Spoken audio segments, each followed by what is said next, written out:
esquinita del hexágono, si quieres la monitora me ayuda, exactamente donde tiene el cuadrito en la primera gráfica. ¿Qué tenemos en ese cuadro que está señalando la monitora ahí? La triada ¿O qué portal. debemos? La triada portal. Y en la parte central, ¿nosotros qué tenemos? La La vena vena central. central. La vena central. La triada portal, ¿por qué se forma? ¿O qué estructura forma en la triada portal? Para yo decir que es Arteria una triada, hepática, vena porta y el conducto biliar. bueno, entonces de acuerdo a lo que me dijiste, ¿cómo sería la oxigenación de la sangre? ¿De triada portal a vena central o de vena central a triada portal? O sea, el flujo sería, la monitora me ayuda de arriba a abajo, de arriba a diagonal, o sea, de derecha a izquierda o de izquierda a derecha, subiendo. ¿Cómo sería el flujo sanguíneo? Si tú me dices que tienes una arteria, una vena y el conducto.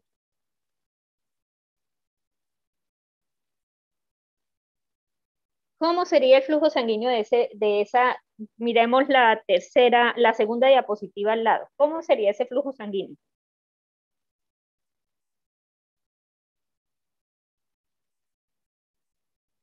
La sangre fluye desde los espacios desde los espacios porta hasta lo que sería la vena central.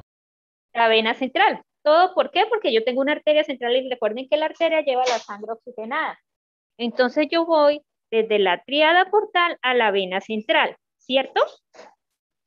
Si la sangre es así, ustedes recuerdan que ustedes la debieron explicar cuando veían hígado y la estructura del hexágono.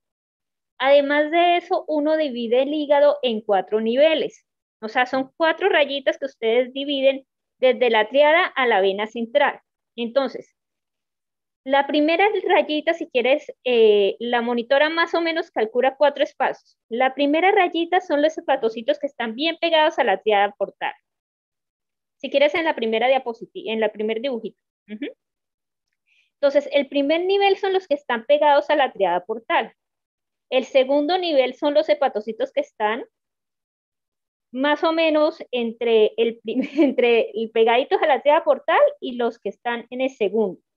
Venía el tercero y el cuarto nivel son los que están pegados a la vena central. Entonces, si uno los mira, pues queda más fácil ustedes coger y dividir ese hexágono en 4 niveles, o sea, como abrir los 4 deditos como si fuera un abanico. Y de acuerdo a eso, diciendo que el primer nivel son los hepatocitos que están pegados a la triada portal y el cuarto nivel son los que están en la vena central, y que el flujo sanguíneo viene de la triada portal a la vena central, ¿cuáles son los hepatocitos que reciben mayor flujo sanguíneo y nutrientes? ¿Los que están más pegados a la triada portal o los que están más pegados a la vena central? Los que Pues están acaba la triada. Pegados a la triada. A la triada, o sea que voy a recibir más nutrientes, sería como el nivel 1 y 2, ¿cierto? Y pongamos algo del nivel 3, pero el nivel 3 ya está pegado, más pegado hacia la vena central. Entonces, cuando yo tengo una disminución de oxígeno, porque hagamos un ejemplo de la insuficiencia cardíaca.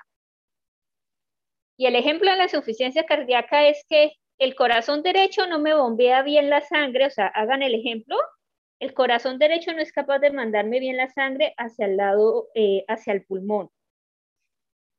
Si el corazón derecho, o sea, el ventrículo izquierdo, el ventrículo derecho, qué pena, no es capaz de mandarme la sangre, me va a quedar un remanente ¿en dónde? En la aurícula, ¿cierto?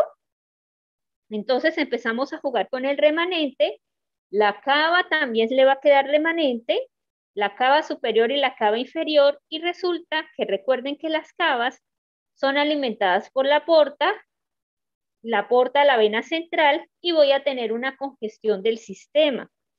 Pero esa sangre que se congestiona, que es del lado izquierdo, del lado derecho del corazón, qué pena, ¿es sangre oxigenada o sangre desoxigenada? La que está en el lado derecho, Desoxigenada. Eso sí, nada. desoxigenada. Entonces ahí tenemos un problema que se me está acumulando peor, sangre sin oxígeno, ¿no?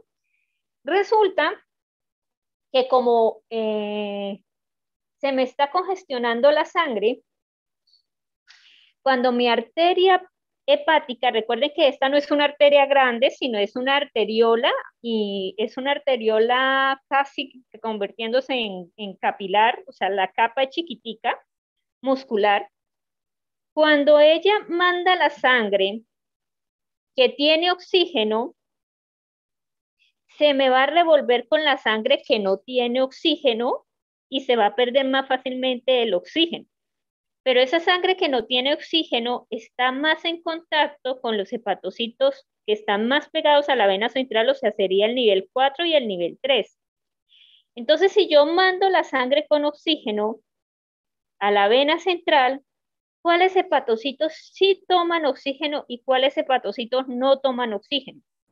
Lo toman los de la parte uno y 2 y los que no lo toman, la que está más pegada a la vena central. Exactamente. Entonces, recuerden que en el ejemplo cuando hablábamos de hipertrofia, yo les decía que todo lo que está más pegado al vaso sanguíneo, él es vivito. O sea, yo cojo y mando, pero también dejo mi reserva. Si disminuye la sangre oxigenada de la tríada portal, ¿quién es más factible que se me adapte? ¿Los de la vena central o los que están más pegados a la tríada portal? Si se disminuye el oxígeno, o sea, la sangre que debo yo mandar por la arteria si disminuyó, ¿sí? ¿Quién es más factible que empiece el proceso de apoptosis y quién es más factible, o de necrosis, y quién es más factible que se me adapte? Los del Empecemos nivel 1 y rápido. 2. Los que van a hacer necrosis o apoptosis serían los más alejados, o sea, los de nivel 3 y 4. Y los más pegaditos a la tríada no lo hacen porque pues tienen proceso de adaptación. Mire, chicos, lo que les estoy explicando, nos adelantamos. Este proceso se llama cirrosis cardíaca.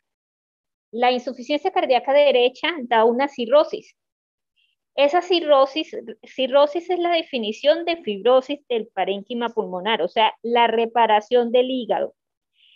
A pesar de que hay muerte del hepatocito, ya sea por apoptosis o ya sea por necrosis, hay una respuesta inflamatoria, pero esa respuesta inflamatoria no activa las células madre. Por eso yo les decía que era muy difícil, que generalmente los ejemplos, una de las cosas que hace que uno mire que realmente nuestras células madres hepáticas no se activan tan fácilmente y por eso nos dejan llegar al proceso de cirrosis.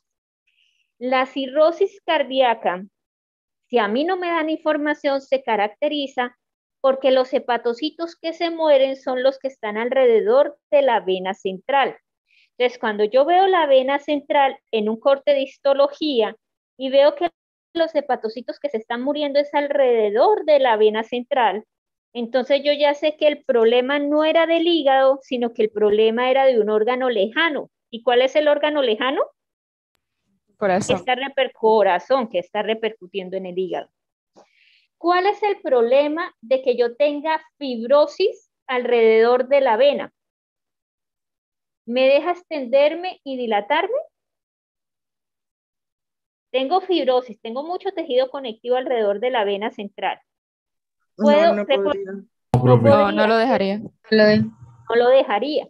Entonces, eso hace que aumente la presión a nivel de la vena central, que se va a reflejar a nivel de la vena porta y que se va a reflejar en todo el lecho venoso. Por eso es que las personas que tienen cirrosis, cuando hay depósito de tejido conectivo alrededor de la vena central, van a ser varices esofágicas, varices hemorroidales. De eso se mueren los pacientes porque se congestiona tanto el vaso sanguíneo que el mismo se rompe y el paciente empieza a vomitar sangre.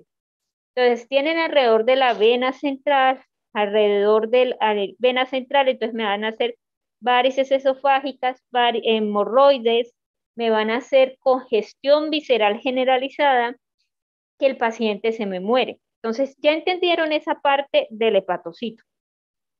Resulta que el hígado tiene otro tipo de necrosis también. Cuando yo tengo un proceso infeccioso por hepatitis, no hepatitis A, pues la hepatitis A produce una necrosis del hepatocito pero resulta que como no es una necrosis masiva y el virus tiene un tipo de latencia y la ventaja es que nuestras células de Kupffer sí son capaces de detectar el virus, la respuesta inflamatoria no es tan prolongada que es capaz de repararme, o sea, posteriormente el paciente o el hígado ahí sí se regenera. Pero en caso de que yo tenga hepatitis A solita, pero si yo tengo hepatitis A con D, no. Si yo tengo hepatitis B, tampoco. Si yo tengo hepatitis C, menos todavía. Entonces, todo depende del agente causal que yo tenga. Si yo consumo medicamentos, los medicamentos también dan unas necrosis específicas. ¿Por qué les digo que da unas necrosis específicas? Porque cuando uno ve, si uno no tiene información, a veces cuando yo veo el hígado y no me dan información y veo un patrón de necrosis, a veces hacen unas necrosis geográficas, yo de una vez de entrada digo, el paciente está intoxicado con algún medicamento. Les toca mirar retrospectivo para poder mirar qué tipo de medicamento, de qué tipo de medicamento es. Entonces, por lo menos un paciente que tiene hepatitis. Entonces, ¿qué ocurre? Recuerden que los virus son intracelulares, el virus ingresa, empieza a utilizar la maquinaria del hepatocito. Los virus que tienen afinidad por el hígado se llaman hepatotrofos, o sea, porque tienen afinidad por los receptores del hepatocito. Y en muchas ocasiones esa necrosis o destrucción del hepatocito se hace alrededor de la tríada portal. No de la vena, sino de la tríada. ¿Por qué alrededor de la tríada portal? Porque recuerden que la sangre que trae el virus coge primero los hepatocitos que están más pegaditos a la tríada portal. Y eso me va a desencadenar una respuesta inflamatoria. Entonces tenemos la respuesta inflamatoria. Si es un virus B, que el virus es permanente, a veces entra en periodo de quiescencia, etcétera, etcétera. Entonces hay periodos en que el virus se expone, entonces las células de Kupffer activan toda la respuesta para que lleguen linfocitos, células plasmáticas, los neutrófilos y comiencen a destruir el tejido. Si esa destrucción del tejido me dejó, si ustedes miran la gráfica 2, miren que ustedes, la gráfica 2 no, la que está debajo donde dice hepatocito normal, donde dice injuria, células que están expuestas a la injuria. En esta es la de abajo. Bueno, ustedes ven uno que otro hepatocito, pero al lado y al lado del hepatocito ven unos puntos, ¿cierto? Eso es lo que se habla de que la matriz extracelular sufrió daño, pero no sufrió tanto daño para dañarme la maqueta por donde tienen que ubicarse las células hepáticas en el proceso de reparación y regeneración del tejido. Es decir, que cuando en estos espacios azules que ustedes no ven células, se vienen a poner las células, la célula ya está configurada por su matriz extracelular, que el hígado, si ustedes ven la segunda parte en el hígado, o sea, la tercera gráfica debajo de la injuria, ven que el hepatocito otra vez se ubicó de fila india y la estructura quedó igual que la estructura de arriba. Entonces yo ahí no sé qué pasó un evento, a no ser que el paciente me diga que tuvo antecedentes de cualquier cuestión.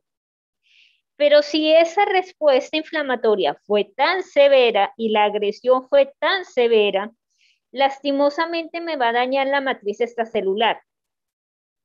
Y los hepatocitos van a hacer una cosa, por lo menos en la cirrosis lo tenemos, que se llaman los nódulos de regeneración, que son grupitos de hepatocitos que tratan de producir, o sea, de dividirse para producir más hepatocitos, pero no son capaces de ubicarse en el sitio que se tienen que ubicar, se ubican de manera desordenada y lo que van a hacer es que la estructura del órgano cambia. Entonces, si ustedes se dan cuenta, en la gráfica de al frente de donde dice la injuria, solamente la célula tiene injuria, aquí las células sin la matriz tienen injuria y se van a ubicar de manera desordenada.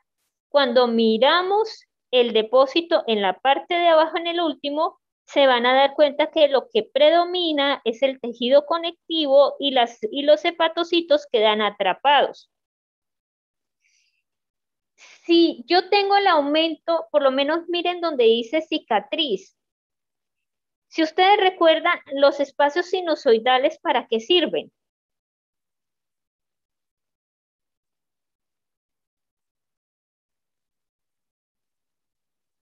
¿Para qué sirven los espacios sinusoidales?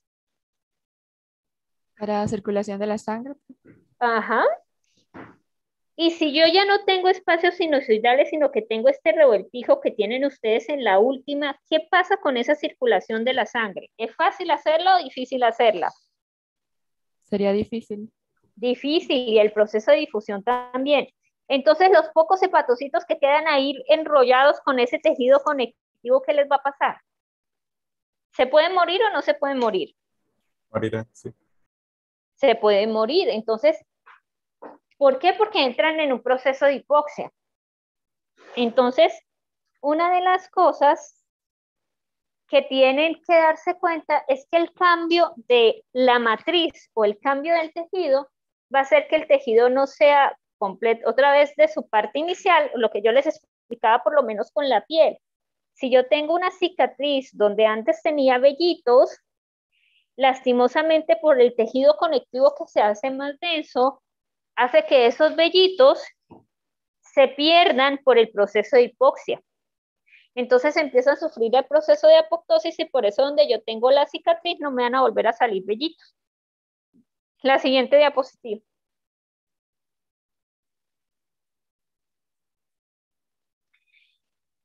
Entonces, yo necesito reparar el tejido, pero también necesito un control, porque es que recuerden que yo libero sustancias que son factores de crecimiento para hacer el proceso de división celular.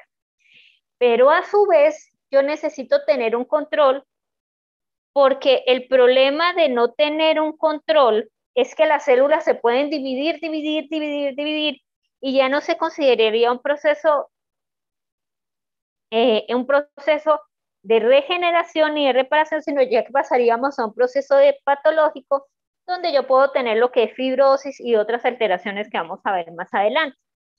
Entonces, ¿cuál es el proceso que nosotros tenemos de control? Los procesos de control son la apoptosis, la diferenciación terminal de las células, porque el mismo factor de crecimiento estimula para que se divida la célula, pero a su vez la célula cada vez que se va madurando libera sustancias que hace que ese factor de crecimiento disminuya su producción, y la proliferación, y esa proliferación generalmente debe ser muy controlada.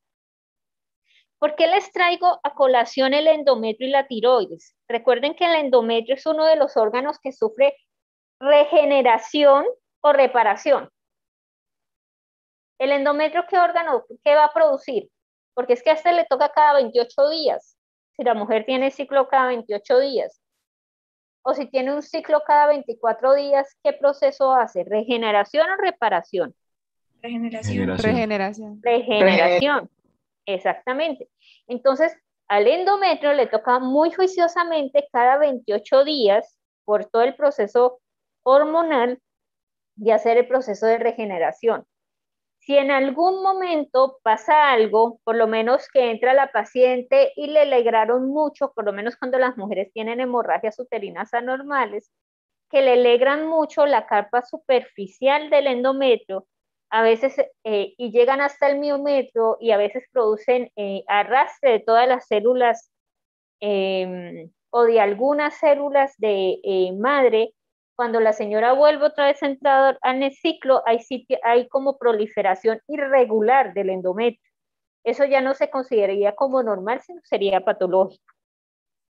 Y la tiroides, las células de los folículos, recuerden que hacen un proceso de secreción intraluminal, y estas células también tienen un proceso de recambio rápido.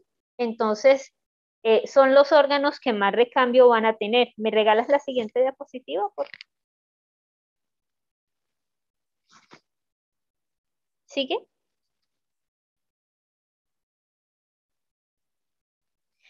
Entonces, ¿quién más hace el crecimiento del tamaño de la población? Entonces, la velocidad de la proliferación, la diferenciación y la muerte celular.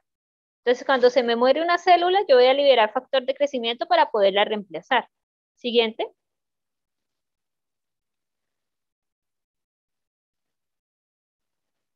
Entonces, esto es lo que nosotros hablamos. Entonces, ustedes tienen unas células madre, esas células madre van a hacer un proceso de división celular, y ese proceso de división celular se llama proliferación, donde unas células van a entrar en apoptosis porque no logran el proceso de maduración completa, y las que quedan van a hacer el proceso de diferenciación.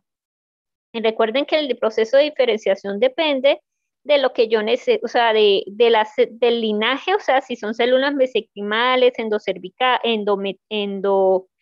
mesenquimales, endodérmicas o ectodérmicas, y también depende el proceso de diferenciación, es que si la célula es de un epitelio cilíndrico o de un epitelio escamoso, en caso de los epitelios. La siguiente diapositiva. Entonces, la actividad proliferativa tisular. Entonces, ¿qué tenemos? Que los tejidos lábiles tienen una proliferación mucho más aumentada. Esa proliferación se va a ocurrir durante toda la vida porque tiene unos ciclos establecidos, o sea que desde que yo estoy en el útero hasta que yo me muera voy a tener una proliferación de los tejidos. Y una de las células que también tiene un proceso de proliferación bastante marcado son las células hematopoyéticas. Recuerden los tejidos quiescentes que el nivel de replicación es bajo, tiene que ser bajo estímulo bastante, un estímulo inflamatorio no tan severo, pero que sea capaz de activarme la célula madre. Y estas células son el páncreas, las hepáticas, las células endoteliales en algunos casos, y las células renales, sobre todo los glomérulos.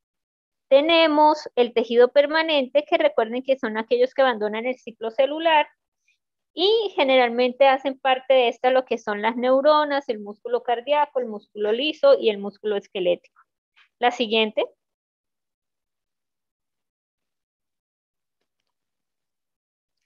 Entonces, ¿qué hacen las células madre? Entonces, recuerden que nosotros tenemos como 3 grupos de células madre. Donde nosotros tenemos más células madre es cuando nosotros estamos en vida intrauterina, pero más hacia la primera, en el lapso de la primera hasta más o menos la 6ª semana. ¿Por qué? Porque en ese periodo nosotros tenemos lo que son las células madre pluripotenciales, que son aquellas que van a dar a cada una de las células del linaje. A medida que yo voy creciendo, las células se van volviendo más específicas y más selectivas, es decir, que si yo tengo una célula epitelial, esa célula solamente se me va a poder dividir en célula epitelial y no me puede cambiar de fenotipo, a pesar de que sea del mismo linaje, porque ya es una célula madura, que es lo que nosotros llamamos como células somáticas. En cambio, cuando yo estoy en periodo embrionario, si hay un factor de crecimiento que predomine más, puede hacer que la célula varíe y me empiece a producir por lo menos células específicas para el tejido que yo necesito en ese momento. Pero es porque la célula madre tiene esa plasticidad. A medida que yo voy madurando, es decir, me voy volviendo más viejo es que yo salgo del útero, yo ya voy a tener células madre no tutipotenciales, sino células madre somáticas, que son células madre específicas de cada tejido. Y esa especificidad lo da la maduración celular, o sea, el proceso de lo que yo hago en el desarrollo embrionario con el proceso que yo hago a nivel externo.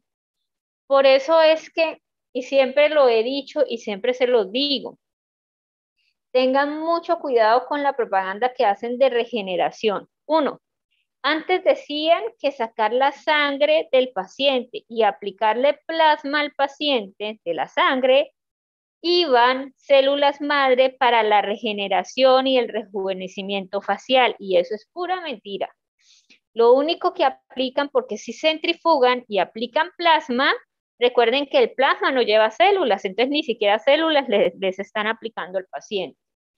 2, para hacer o aplicar un paciente en célula madre es bastante complicado, porque solamente por lo menos los pacientes que tienen leucemia, que se les hace trasplante de médula ósea para aplicarles células madre de la médula ósea, estos pacientes el proceso de adaptación es bastante complicado, porque recuerden que es de un donante. Si es de alguien interno, o sea, por lo menos que me lo saquen a mí y me lo apliquen a mí, pues es muy, muy complicado y muy difícil.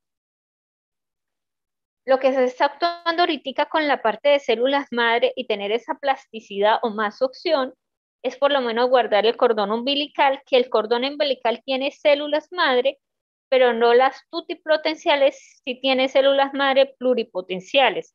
O sea, tiene células madres mesenquimales, endodérmicas, ectodérmicas, pero no tiene la mamá de todas. Ahí ya ella desaparece cuando uno está más o menos a nivel de la tercera semana. Ella aparece cuando uno está en mórula, después viene el blastocito, luego viene más o menos tercera semana y empieza el desarrollo. Por eso es que los embarazos, cuando empezaron a hacer las pruebas y los estudios, tenían que hacer la interrupción del embarazo en el episodio cuando uno entra ya casi de blastocito a mórula, cuando ya entra uno a la fase final de la mórula, porque si no las células madre tutipotenciales desaparecen. Siguiente diapositiva. Entonces, para que vuelvan otra vez a recordar, yo tengo la plasticidad, tengo el cigoto, mi célula madre, y que si yo le pongo a la célula madre pluripotencial una matriz extracelular con un caldo de cultivo para que me dé corazón, ella me va a dar células cardíacas.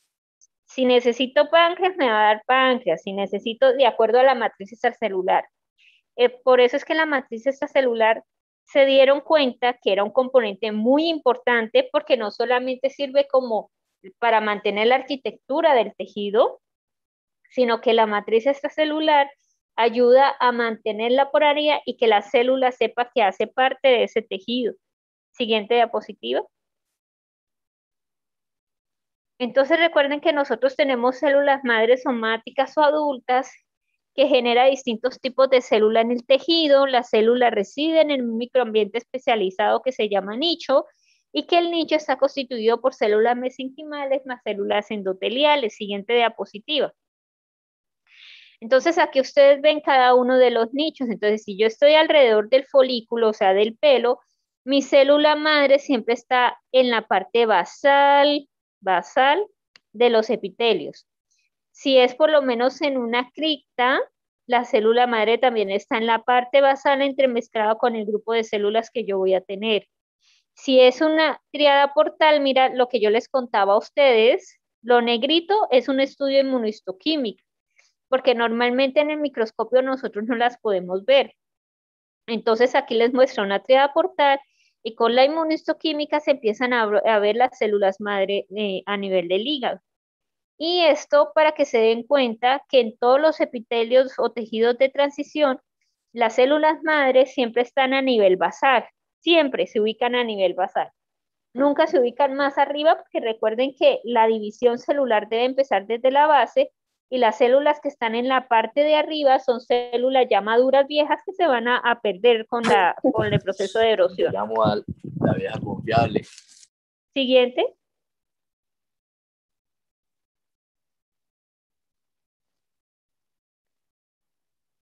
Entonces, las células madre embrionarias, ¿en dónde se encuentran? En el blastocito, son células pluripotenciales.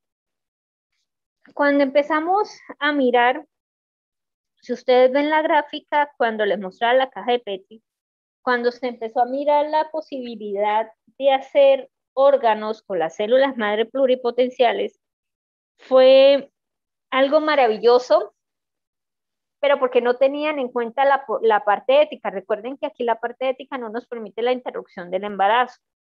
Porque fue algo maravilloso, porque estas células, como o sea, son células que provienen de la célula mamá de todas, pero esas células no tienen antígenos en la superficie, todavía no han madurado para tener antígenos en la superficie.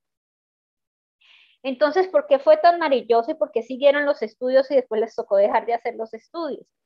Porque por lo menos las células cardíacas o las células pancreáticas que se producían no tenían antígeno en la superficie. Entonces, si yo no tengo antígenos en la superficie de una célula, yo no voy a necesitar bloquearle al paciente la respuesta inmunológica. Actualmente, en todos los trasplantes, exceptuando que a mí me hagan un trasplante, ¿cuál es el único trasplante que yo no necesito inmunosupresión? Cuando me lo hacen con quién, o cuando yo tengo quién.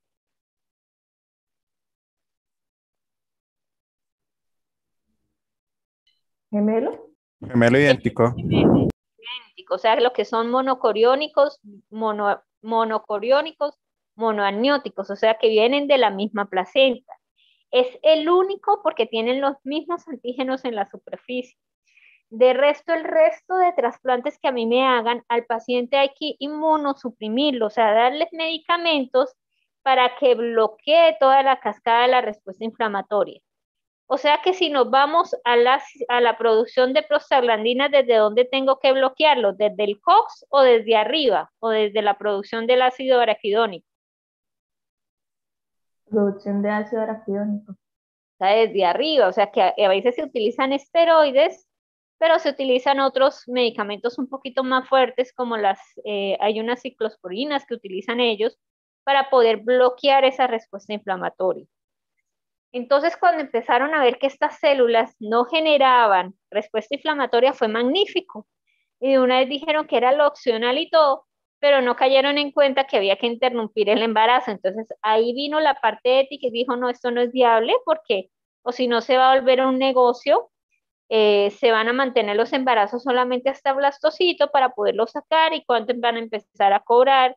Y recuerden que de todas maneras, independientemente es interrumpir una vida. Entonces, por eso es que realmente no permitieron utilizar esta forma como forma de tener un órgano para poder solventar la función del órgano inicial que se dañó. La siguiente diapositiva.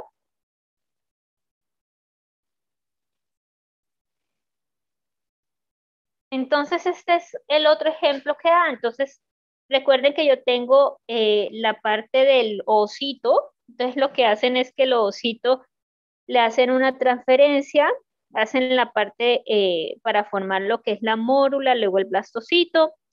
Y ahí, cuando yo tengo esa formación, es que voy a sacar mis células embrionarias.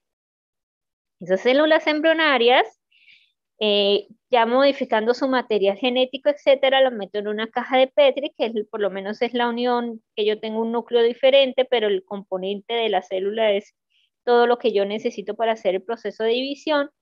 Y yo lo meto en la caja de Petri y de acuerdo a la matriz extracelular, pues yo le voy a dar glóbulos rojos al paciente, neuronas y músculo. Eso sería ideal porque por lo menos hay pacientes que requieren, o que por lo menos los pacientes que sufren algunas enfermedades neurodegenerativas, se imaginan ustedes, no, el paciente tiene, pongámosle Parkinson, que es un proceso neurodegenerativo, temblor familiar esencial, que es un proceso neurodegenerativo a nivel del cerebelo. Entonces, que tú le digas, no, le voy a inyectar, para que el paciente no tenga sintomatología, le voy a inyectar neuronas. Y que solamente sea inyectar neuronas porque no tienes necesidad de cambiar nada más. Y que esas neuronas no tengan antígenos en la superficie ni nada que me desencadene una respuesta inflamatoria. O sea que el paciente ingresaría hoy y saldría en la tarde del procedimiento quirúrgico que tú le hagas. Sería lo ideal, pero lastimosamente no se puede por la parte de ética, porque sería un negocio donde el trasplante solamente sería para unos y para otros no, los que tendrían plata. Entonces, es una técnica donde se demostró muchas cosas, pero lastimosamente seguimos dependiendo de los trasplantes de personas que ya no son o que tienen muerte cerebral o que lastimosamente pues ya no pueden salir de la condición en que están. Siguiente. Nosotros lo que tenemos es células madres somáticas, entonces recuerden que estas son de tejidos viejos, o sea, tejidos viejos es nosotros, que estas células se van a dividir, pero se dividen hacia el mismo linaje, que están diferenciadas. Y hay una cosa importante, es que a pesar de que son células madre, ellos pueden hacer el proceso de transdiferenciación. Y el proceso de transdiferenciación es la plasticidad que tiene esa célula madre. Pero recuerden que es hacia el mismo linaje. Y ese fenómeno de transdiferenciación, ¿nosotros en qué proceso de adaptación lo podemos ver? Metaplasia. En la metaplasia. Entonces es que yo tengo un epitelio escamoso, pero el tejido es resistente, no es tan resistente a la agresión del contenido gástrico, entonces me voy a cambiar a un epitelio cilíndrico simple con células caliciformes. Eso es una transdiferenciación, que se va a cambiar hacia una célula del mismo linaje, pero igualita de madura, con una función diferente a la función inicial. Siguiente diapositiva.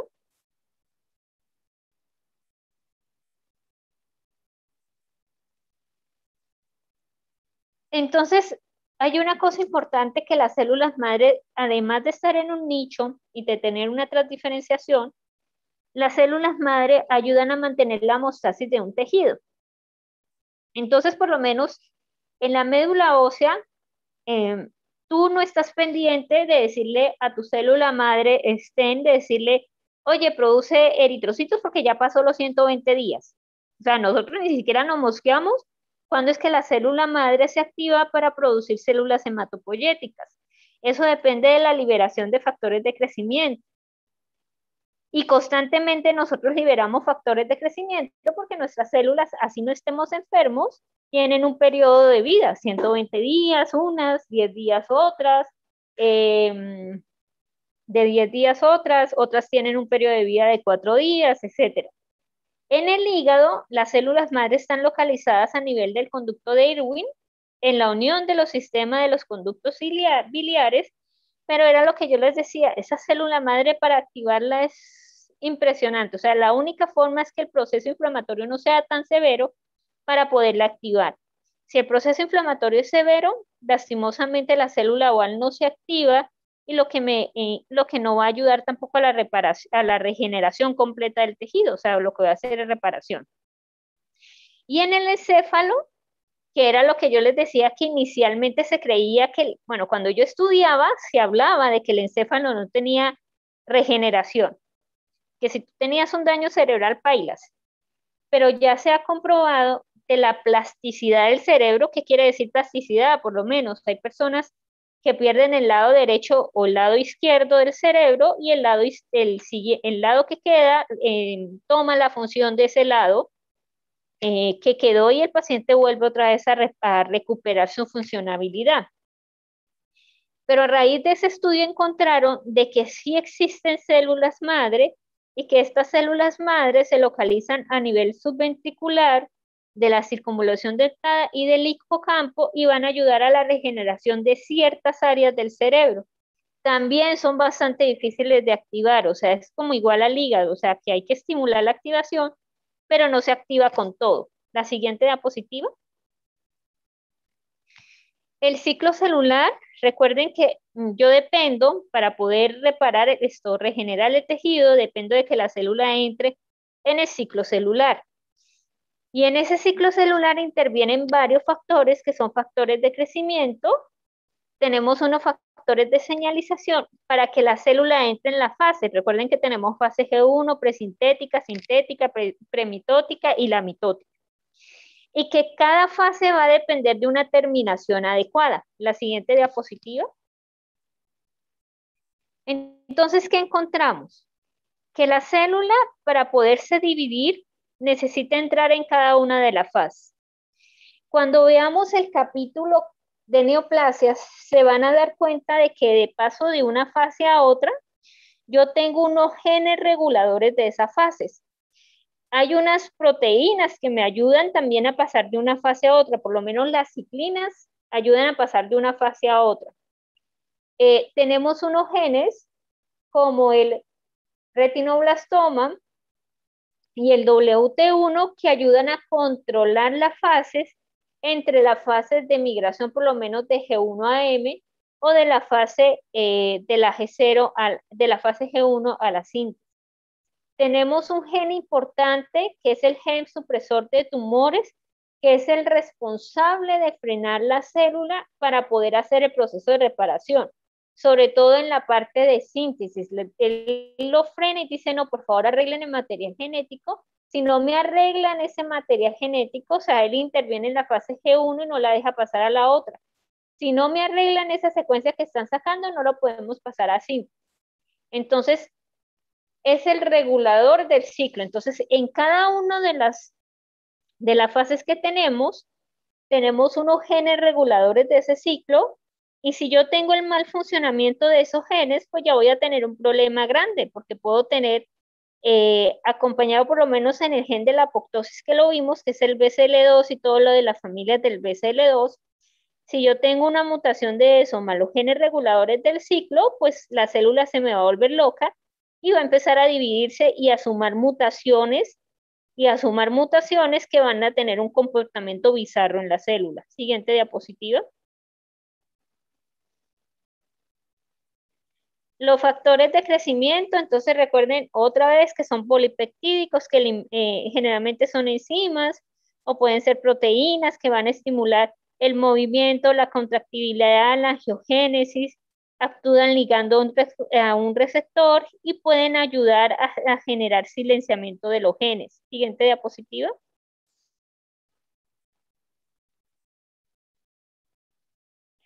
Los factores de crecimiento que tenemos, entonces recuerden que tenemos el factor de crecimiento por lo menos endotelial, el factor de crecimiento epidérmico, entonces todos esos factores de crecimiento intervienen y ayudan en el proceso de proliferación celular y ayudan en el proceso también de reparación del tejido. Siguiente diapositiva. La siguiente.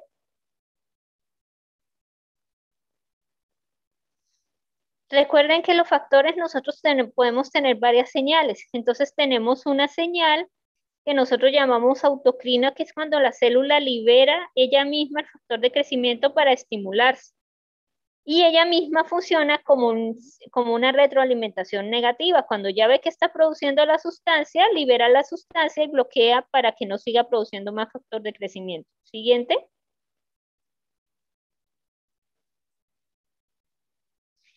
Recuerden la paracrina, que es que dependemos de la célula adyacente. Ella produce el factor de crecimiento o la sustancia estimulante que va a actuar hacia la célula adyacente. Siguiente.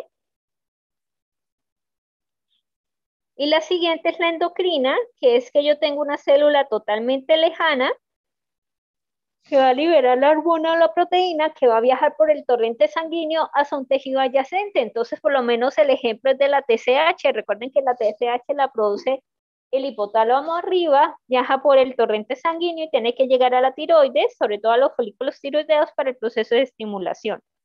Siguiente diapositiva. Eso es para que recuerden lo del factor de crecimiento. Recuerden que depende de un receptor, activa señales intracitoplasmáticas para activación del núcleo y división celular. Siguiente diapositiva. Lo mismo se hace aquí con todos los receptores. Buenos días, Miguel. Siguiente diapositiva. Esto es lo que hablábamos de la regeneración hepática. La regeneración hepática, como les dije al principio, es un proceso que es bastante lento. Es un proceso que depende de mucha estimulación, que el proceso inflamatorio no sea tan severo y que el agente causal no esté permanente en el hígado. Entonces, son condiciones que son bastante complejas, que por eso, por lo menos en un paciente que es alcohólico, van a entender por qué el paciente alcohólico no hace regeneración, porque si uno tuviera regeneración y activación por todo el tiempo, pues el paciente alcohólico o el paciente que tiene una hepatitis C nunca llegaría a ser cirrosis. ¿Qué se habla o por qué se dieron cuenta que se hacía ese proceso? Primero pensaron que el proceso era compensatorio. Buenos días. Primero pensaron que el proceso era compensatorio y el proceso compensatorio, ¿por qué? Porque si quitaban un segmento del hígado, al cabo del tiempo, ese segmento del hígado era capaz de compensar o era capaz llegaba a un tamaño igual casi al tamaño que yo le había extraído y empezaba a cumplir las funciones iguales del hígado. Eso era el principio. Y después con el tiempo empezaron de que en la célula no era que se dividiera, sino que hacía un proceso de hipertrofia. Entonces, si el proceso inflamatorio no fue tan severo, o sea, no es tan severo, pero a pesar de no ser tan severo, no libera los factores de crecimiento para poder activar las células ovales, el paciente me hace una compensación, pero es una compensación hipertrófica por el hepatocito. Si el proceso inflamatorio es capaz de activarme la célula oval va a entrar en ciclo celular como ustedes lo ven en la gráfica de abajo y me va a empezar, inicialmente es compensatorio por hipertrofia, pero después estas células van a ser reemplazadas, o sea, las que empezaron a hacer hipertrofia, les va a llegar la célula compañerita para que ella vuelva otra vez a su estado inicial, o sea, sin hipertrofia, y la célula que adyacente cumpla la función que le está reemplazando la otra. Pero este proceso es bastante complejo, es bastante lento, generalmente puede ocurrir entre 6 meses a 1 año y en ocasiones solamente puede ocurrir bajo el proceso de reparación, o sea, de adaptación celular. La siguiente diapositiva. Entonces aquí queda la regeneración hepática, la recuperación de la masa hepática. El crecimiento se debe a la hiperplasia del lóbulo que quedó y el hepatocito hace parte del grupo de los tejidos quiescentes. Recuerden que esto ya se hablaría que es fisiológico si es un estímulo, a pesar de que fue por un antecedente quirúrgico, pero ese proceso de hiperplasia no quiere decir que sea patológico, sino es un proceso de adaptación posterior a un evento externo. Siguiente diapositiva. Entonces empieza la replicación de las células mesencimales también o parenquimatosas. Hay proliferación y activación de citoquinas y factor de crecimiento. Y hay liberación de sustancias autocrinas como el factor tumoral alfa. También tenemos algunas interleuquinas como 6 y la parte de citoquinas. Siguiente diapositiva.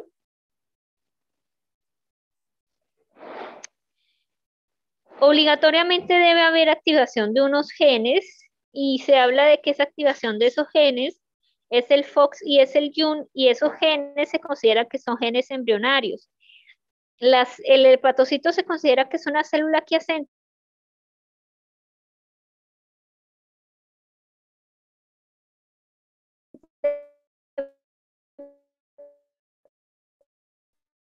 porque hay que activar genes embrionarios y esos genes embrionarios son difíciles de activar. El hepatocito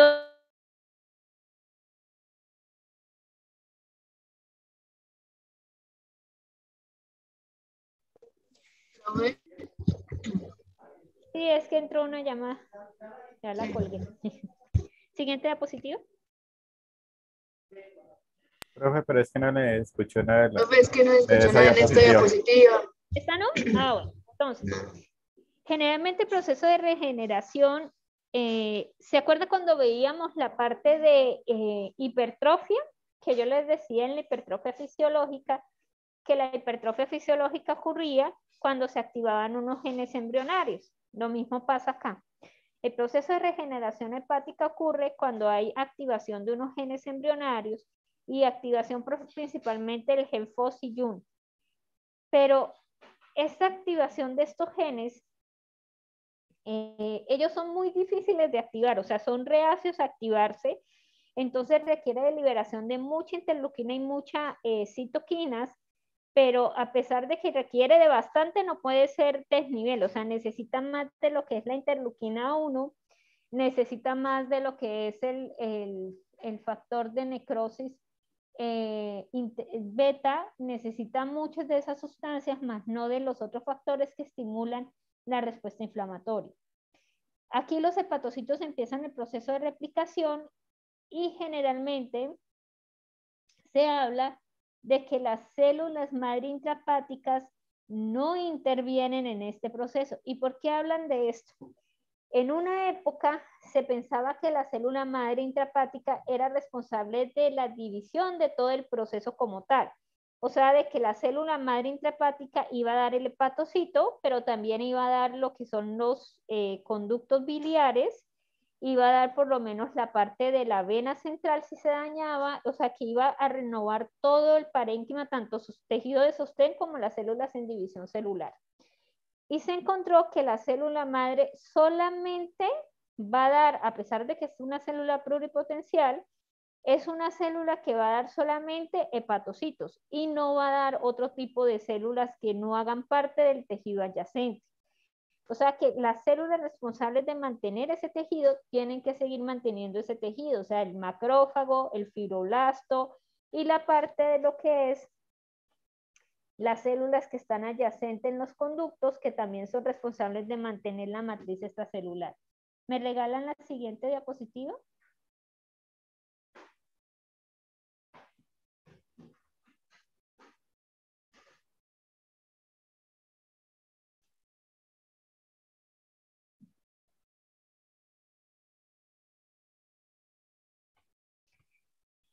La siguiente diapositiva, por favor. Entonces volvemos otra vez a la matriz extracelular. Entonces, si ustedes se dan cuenta, el crecimiento, la proliferación y la diferenciación celular de una célula depende de la matriz extracelular y de los componentes de esa matriz extracelular. Siguiente diapositiva.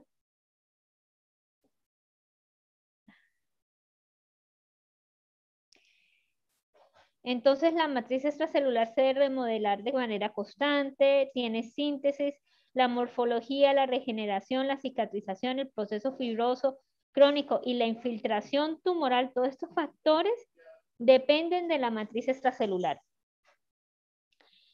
Hay una cosa que empezaron a tener en cuenta con respecto a la matriz extracelular y por qué cogió como mayor importancia.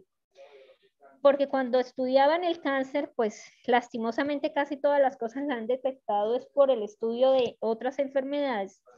Pero cuando empezaron a estudiar el cáncer, no entendían por qué cuando un paciente tenía un cáncer de próstata, el tumor no se iba directamente a pulmón, por lo menos a pulmón, sino que se iba cáncer de próstata, columna, luego hígado y luego pulmón. Cuando una mujer tenía un cáncer de ovario, no entendían por qué el cáncer de ovario primero afectaba cavidad abdominal, o sea, órganos de cavidad abdominal, luego venía hígado y luego por último, entre los últimos estaba pulmón y cerebro. Entonces, cuando empezaron a mirar, dijeron, pero ¿por qué todos no se van por la misma vía? O sea, ¿por qué todos no hacen por lo menos mama, pulmón, cerebro, hígado? Sino que todos los sitios de metástasis varían. Entonces, cuando empezaron a revisar, encontraron que eso dependía de la matriz extracelular. Y entre más parecido fuera la matriz extracelular al órgano inicial, era donde ella iba a iniciar la metástasis. Entonces, por lo menos próstata, la matriz extracelular de la próstata es muy similar a la matriz extracelular de la columna a nivel del espacio vertebral. Entonces, como son similares, por eso es que las células tumorales se dirigen y hacen siembras allá como metástasis. Entonces, es una de las cosas importantes y por eso tomó tanta relevancia la parte de la matriz extracelular. Siguiente diapositiva. La matriz nos da soporte mecánico, control de crecimiento celular, andamiaje y establece un microambiente tisular y ayuda al almacenamiento y a la presentación de macromoléculas reguladoras. Siguiente diapositiva. Entonces, ustedes tienen aquí la matriz extracelular, entonces, ¿qué está formado? Por la membrana basal, la matriz extracelular, las glucoproteínas y las proteínas estructurales. Siguiente diapositiva.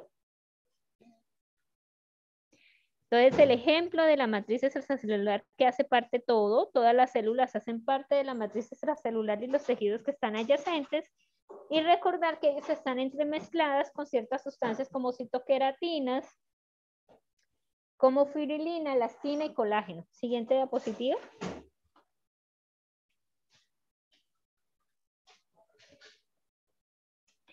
Esto ya lo hablamos, que el colágeno tiene 27 subtipos diferentes. Siguiente diapositiva.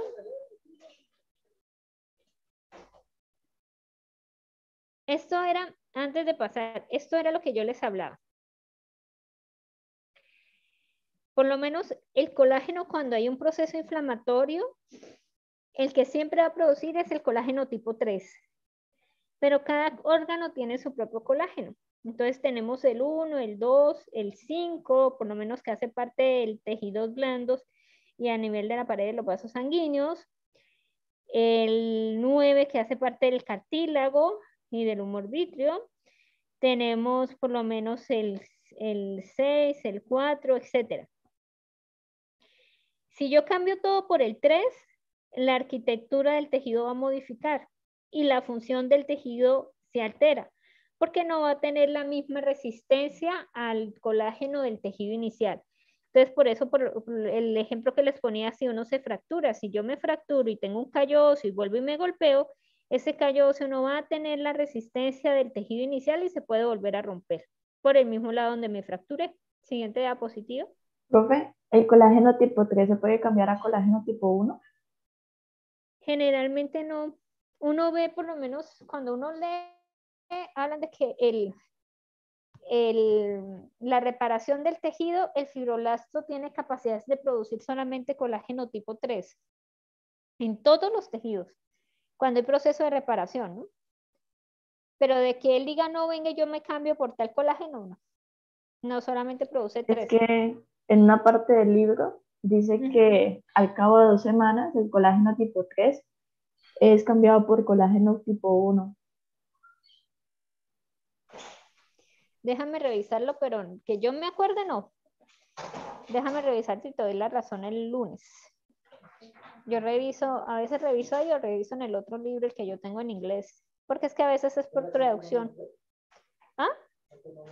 Ustedes saben que yo, qué pena chicos, ustedes saben que yo estoy con turno hasta la 1. Entonces, ¿para qué me preguntan cuánto vamos a hacer? Pues dejen radicar mientras yo termino clase, que termino ahorita a las 9.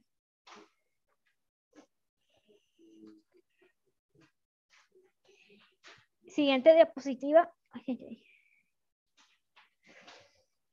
Este también ya lo vimos, que son cada una de las uniones que nosotros tenemos, selectinas, integrinas, fibroconectinas, lamininas. Siguiente diapositiva.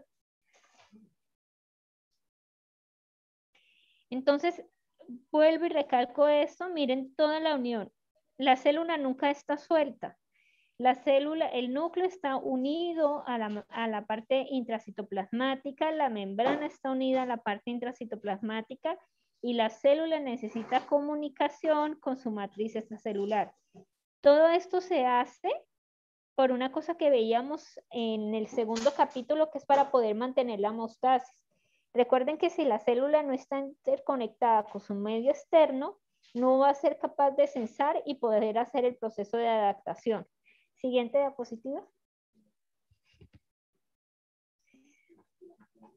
Los glucosaminoglicanos, que usted sabe que es uno de los componentes más importantes de la matriz extracelular y de los órganos, como el heparansulfato, el condritín, el caratansulfato, el hialurinato. Esos son los componentes más esenciales. Por lo menos el condritín y el heparansulfato son componentes esenciales en los cartílagos. Uno de los componentes esenciales y difícil de volver a regenerar. Los procesos degenerativos a nivel de cartílago, por lo menos la artritis reumatoidea o la artritis que no es reumatoide, o las hernias discales es por daño del heparansulfato y del condritín. Siguiente diapositiva.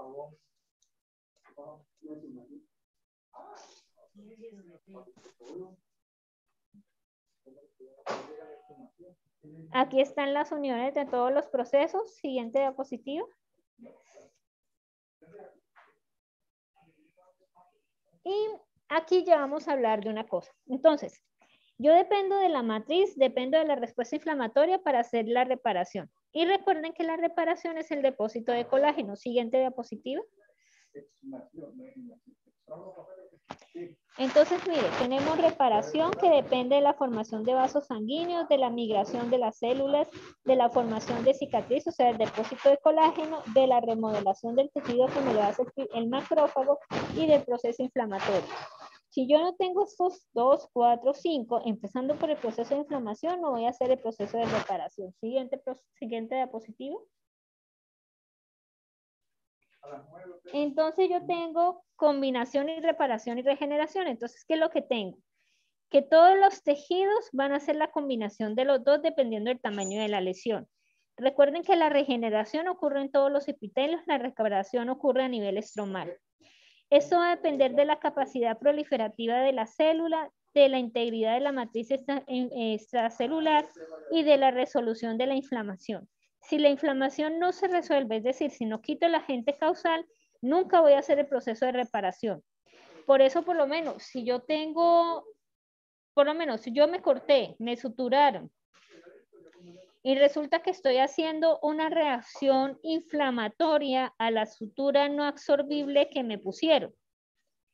Entonces hago una inflamación aguda, luego hago una inflamación crónica y luego hago una inflamación granulomatosa. A pesar de que la inflamación granulomatosa no es capaz de quitar el agente causal, ¿cuál es la única forma de yo empezar el proceso de reparación? ¿Qué les tocaría hacer?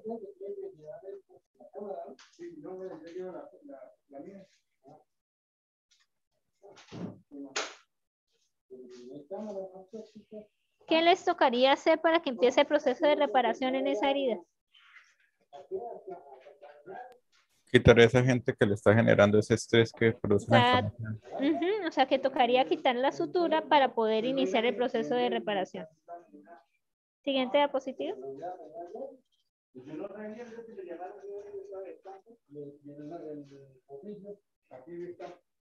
Tenemos proceso de angiogénesis.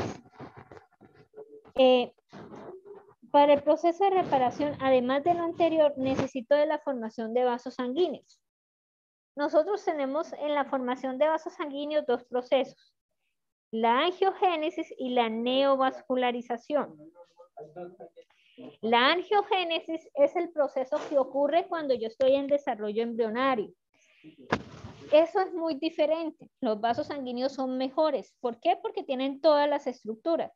Tiene la célula endotelial, tiene su matriz extracelular, tiene la capa muscular si necesito capa muscular y tiene su pericito. Cuando yo hablo de neovascularización posterior al nacimiento, los vasos sanguíneos, la estructura es diferente. La matriz extracelular cambia y la capa muscular se modifica también, lo que hace que ante un aumento de presión, estos vasos sanguíneos no sean capaces de soportar esa resistencia.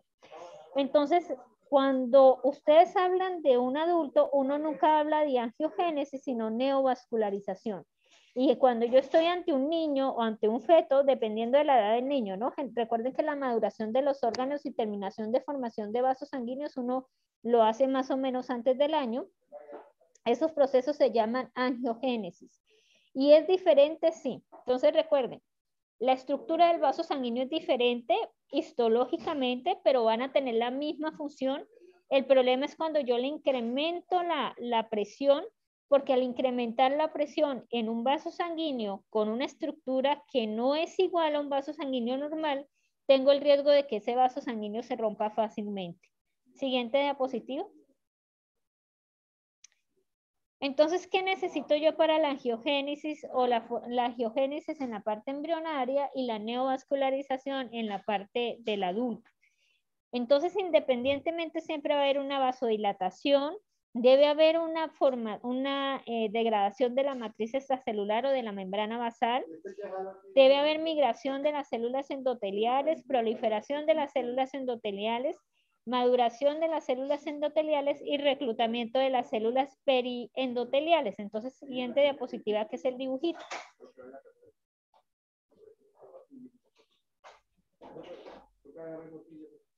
¿Me regalan la siguiente, por favor?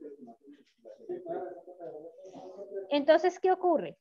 Entonces, yo necesito una vasoconstricción, una vasodilatación, ruptura, porque es que si ustedes ven la primera gráfica que no tiene tantos, yo necesito que de esa empiecen a salir muchos brotecitos.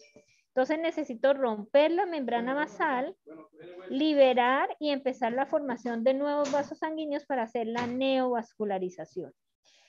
Cuando yo necesito esos vasos sanguíneos, en ese momento, ¿por qué los necesito? Porque necesito que me lleguen más células inflamatorias, me lleguen más proteínas, porque es que si el fibroblasto va a empezar a repararme el tejido, produciéndome colágeno, ¿qué necesita el fibroblasto?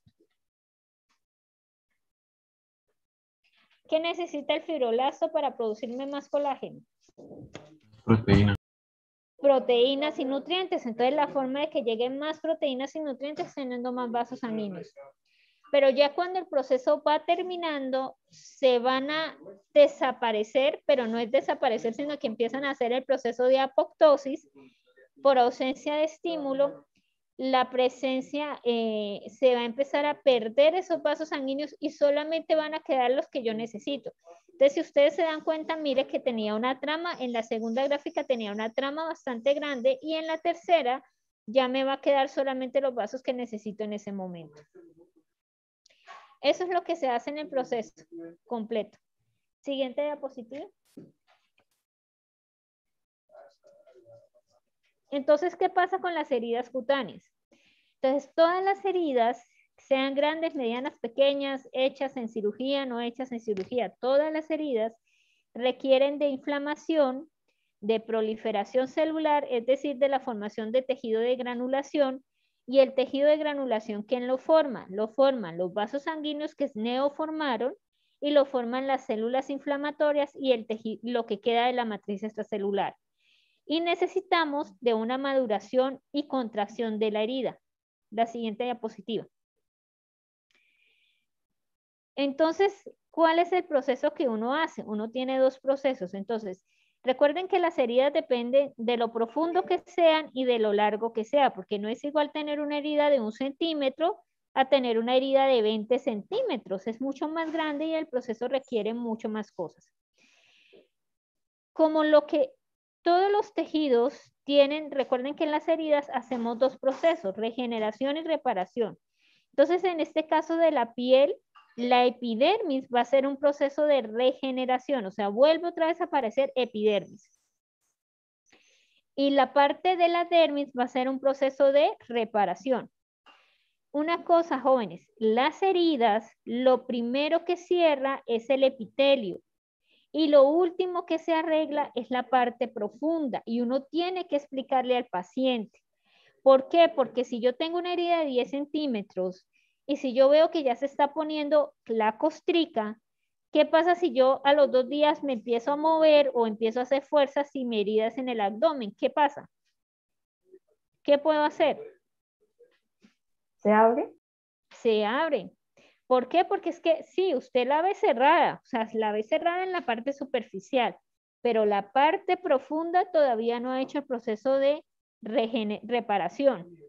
Entonces siempre tenemos vasos sanguíneos, células inflamatorias, vasos sanguíneos, hago el proceso de granulación y miren el proceso de cicatrización que queda al final, la cual va a ser el proceso de remodelación el macrófago. ¿Qué ocurre? El epitelio, si ustedes me hacen un corte del epitelio solo y lo mandan a patología, yo le voy a decir que es un epitelio normal. Pero si mandan toda la piel con parte de la dermis, nosotros vemos un aumento del tejido conectivo y nosotros ya con ver eso tenemos que descartar que no sea un proceso cicatrizal o que sea un proceso que me lleve al depósito excesivo de colágeno. Lo mismo pasa con la contracción de las heridas. Esa contracción de las heridas lo da el colágeno, tanto en la primera como en la segunda diapositiva. La idea es que el depósito de colágeno no sea ni mucho ni poco, porque si es poco, pues se va a abrir y no se va a cerrar la herida. Si es mucho, pues ya voy a pasar a las complicaciones de las cicatrices, que son el coloide, la cicatriz hipertrófica, que van a llevar a una alteración armónica del tejido. Siguiente diapositiva. ¿De quién depende que yo haga queloide? ¿O que no lo haga? De la cantidad de colágeno. Ajá. ¿Será que un cirujano tiene culpa de que yo haga queloide? No, es de la persona que No, lo dice. exactamente.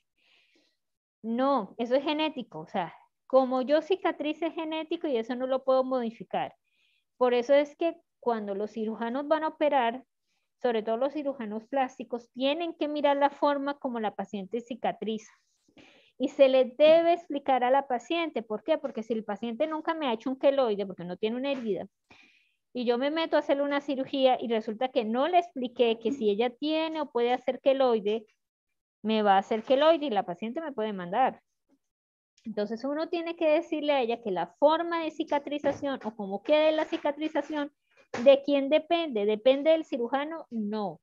Depende de la persona, de cómo es mi fibroblasto, de cómo es mi macrófago, de cómo son las células de sostén. Hay cosas de que sí depende del cirujano, por lo menos si me operó y resulta que no lavó bien el instrumental y me ingresó una bacteria y en lugar de ser una herida limpia se me volvió contaminada y tocó estar lavando, eso me genera un estímulo en la herida y la cicatriz va a ser bonita o va a ser fea. Fea. Fea. A diferencia, por lo menos si tú hiciste bien el procedimiento, el paciente no se infectó, etcétera, etcétera, entonces va a ser una cicatriz bien bonita. Entonces, el proceso depende mucho del paciente y del material genético que tiene el paciente, porque si el paciente por ahí escondido tiene formación de queloide, lo va a hacer. Entonces, ¿nosotros de qué dependemos? Dependemos de que haya una formación de coágulo, liberación de citoquinas, factores de crecimiento y liberación de factor de crecimiento endotelial. Eso va a ser, junto con la asociación de la deshidratación del coágulo, nos va a ayudar a la formación del tejido de granulación. Que empiece en ese tejido de granulación tener abundantes proteínas, células inflamatorias y nuevos vasos sanguíneos. ¿Para qué? Para que las células que están ahí empiecen a proliferar, o sea, el fibroblasto empieza a ponerme colágeno y que después lleguen los macrófagos y empiecen a fagocitar ese exceso de colágeno y empiecen a remodelarme la herida quirúrgica. Siguiente diapositiva. Entonces, la formación de la cicatriz depende de la inflamación, de la proliferación y de la contracción y de la remodelación. Siguiente diapositiva. Esto es lo que yo llamo tejido de granulación. Miren la úlcera que tiene el señor en el pie. La úlcera, miren, no tiene epitelio, pero si ustedes se ven a la gráfica de histología que ven en la parte de abajo de la úlcera del pie, el tejido de sostén, o sea, donde uno ve las células que descansan, si lo ven es rosado clarito y en el otro es mucho más compacto. Esto quiere decir que tiene muchos vasos sanguíneos, células inflamatorias y los rosaditos claritos que tiene edema. Esto es un tejido de granulación, que si prolifera, o sea, que ese tejido de granulación va a ser muy bueno, va a permitir que en el epitelio haya regeneración y se empieza a depositar colágeno denso en la superficie para poder cerrar esa dermis y el tejido, entre comillas, vuelva a su estado inicial. Siguiente diapositiva. Esto es una coloración de tricrómico que utilizamos en patología, se llama tricrómico porque nos da 3 colores. El colágeno azul, los glóbulos rojos negros, estos rojos, y las membranas basales de color negro, por eso se llama tricrómico. Entonces, si yo les digo que me marca cuando tengo mucho colágeno, de acuerdo a esta gráfica, ¿cuál es la que tiene mayor colágeno? ¿La A o la B? La B. La B. Entonces, cuando yo hago esta coloración y veo que tiene mucho colágeno, eso es lo que se llama colágeno maduro para nosotros. Y nosotros esta coloración la pedimos también cuando uno está estudiando cirrosis hepática, también tiene que pedir tricrómico. Nosotros tenemos que informarle al médico. Entonces, si el médico me dice que es una cicatriz, pues le confirmo que es una cicatriz. Pero si el médico me dice que no tiene una cicatriz, pues tengo que decirle al médico que el paciente tiene una alteración de depósito de colágeno y que esa alteración de depósito de colágeno puede ser o porque tuvo un trauma previo o porque el fibroblasto se está volviendo loco y me está produciendo mucho colágeno que me puede ser en otros sitios. Siguiente diapositiva.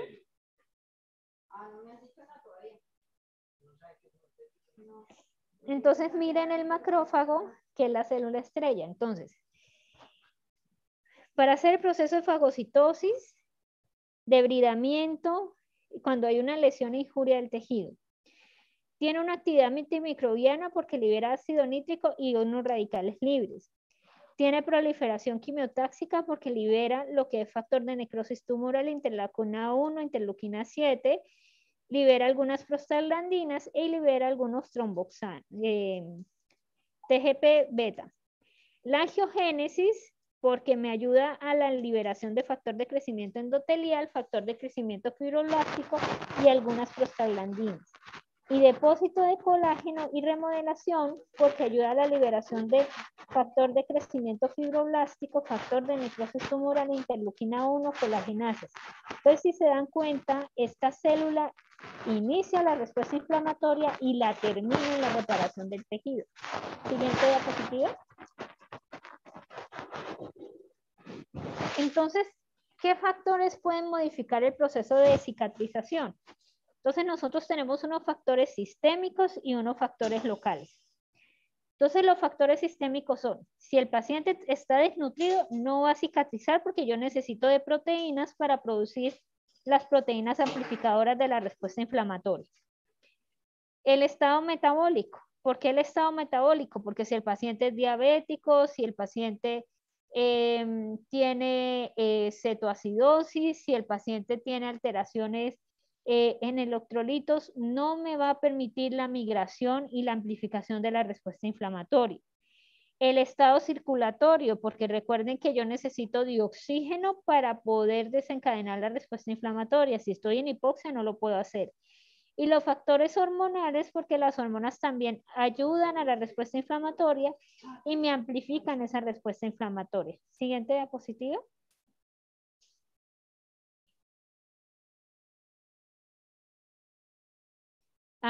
Y los factores locales son por lo menos, si yo tengo la herida quirúrgica en mi pierna, en la rodilla, es un factor local. El tamaño de la herida también es un factor que interviene. La no producción de tejido de granulación y no tener una adecuada respuesta inflamatoria. Entonces, todos esos factores locales van a ayudar a que la respuesta inflamatoria no se dé de la forma más adecuada. ¿Tienen alguna pregunta, chicos?